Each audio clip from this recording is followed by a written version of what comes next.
बापरे, पहिली बार एवढा पाऊस आला. हरण्या बैल भिजला काल पावसात म्हणून हरण्या बैलाला आली ताप. बघा डॉक्टरला बोलवलं आता आणि डॉक्टर काढायला इंजेक्शन आणि हरण्याचे हाल बेहाल. निघू लगे वापस. बघा मित्रांनो परेशान होऊन घरी आलो नाही. बघा पाऊस किती जोराचा चालू झाला. नेमका घरी पोहोचलो आम्ही. बघा पाऊस. नमस्कार रे पोरो, व्हेरी गुड मॉर्निंग. स्वागत आहे तुमचं आपल्या एका नवीन ब्लॉग मध्ये. तर बघा सकाळी सकाळी मी चालू तिकडल्या आखाड्यावरती फवारा घेऊन.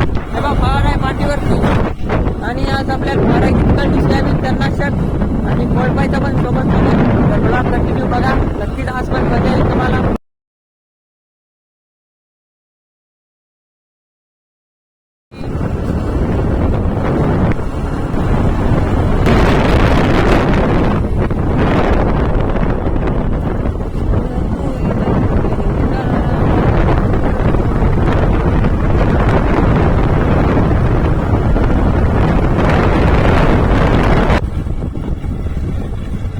पोहोचलो बघा इकडल्या आखाड्यावरती.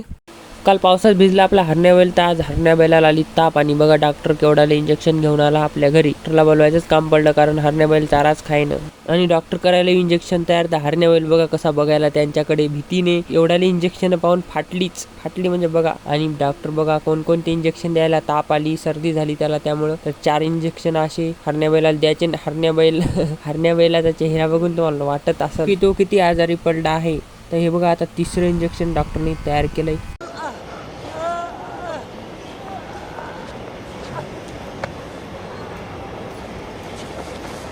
थोड्या वेळाच्या नंतर आपल्या घरी आपले औषध पण पोहोचले होते, जे की आपण 2 दिवसापूर्वी ऑर्डर केले होते. या पूर्ण औषधाची माहिती मी तर तुम्हाला पुढे देतोच, पण हे औषध सोयाबीनवर आणि हळदीवर या 2 पिकावर बनवलेले आहेत. हे बघा सोयाबीनवरचा औषध आहे आणि बाकीचे असे खत आहेत काही, त्या किटा आहेत काही. तर असं सगळं मिळून 30,000चं औषध आहे बघा. ते तिकडं खत हे 40 किलोची बॅग आहे, जे की आपल्या शेतात या पिकअपमध्ये लोड होऊन आले.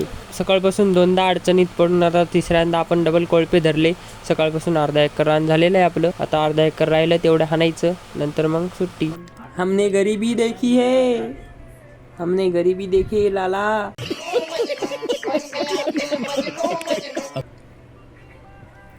हे बघा मित्रांनो आता चालू इकडल्या आखाड्यावरती औषध आणायसाठी चालू. पाऊस बघा इकडं किती झाला आणि तिकडं काहीच पाऊस नाही. बघा किती बापा लय झाला खरंच इकडं. गाडी पाण्यातून घालतो धुवून निघतो. बघा किती पाऊस झाला इकडं आणि तिकडं थेंब पण नाही. बघा मित्रांनो किती पाणी झाला इकडं. हे पहा बहुत तेज हो रहा है, बहुत तेज हो रहा. बघा किती पेंड लागत आहेत पायाला. क्या बोला तूने?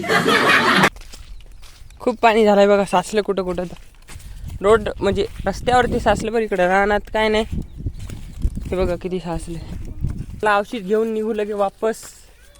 तिकडं लय काम आहेत आपल्याला ठिबकला माहिती, कारण तिकडं पाऊसच नाही. बात तो सही है. की पेंड होतं कुठे.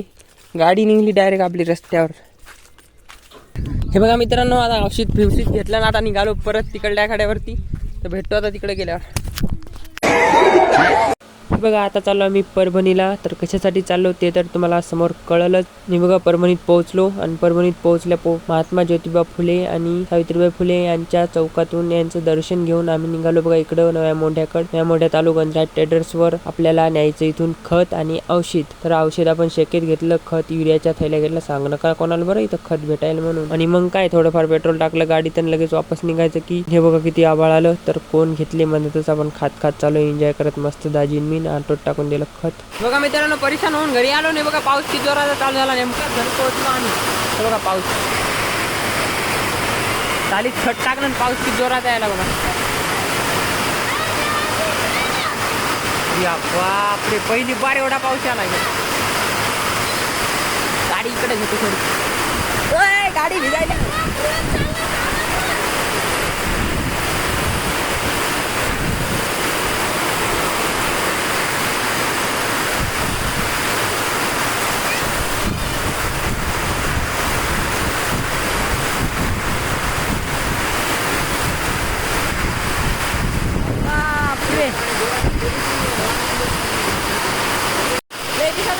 पाणी करू लागले. घ्या पाणी. बघा पाणी.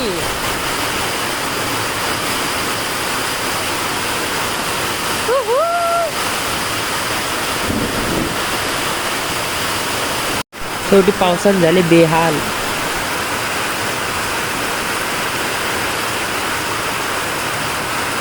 थोड्याच वेळात बघा जिथं भिजलेले पहिले तिथं पाणी सुद्धा साचले, पण तिकडं काहीच नाही साचले. भरपूर प्रमाणात असा पाऊस झालाय बघा. आता चालू बघा मित्रांनो घरी. एवढं पाण्यात भिजून शेवटी मस्ती सुचली दाजी आणि ताई.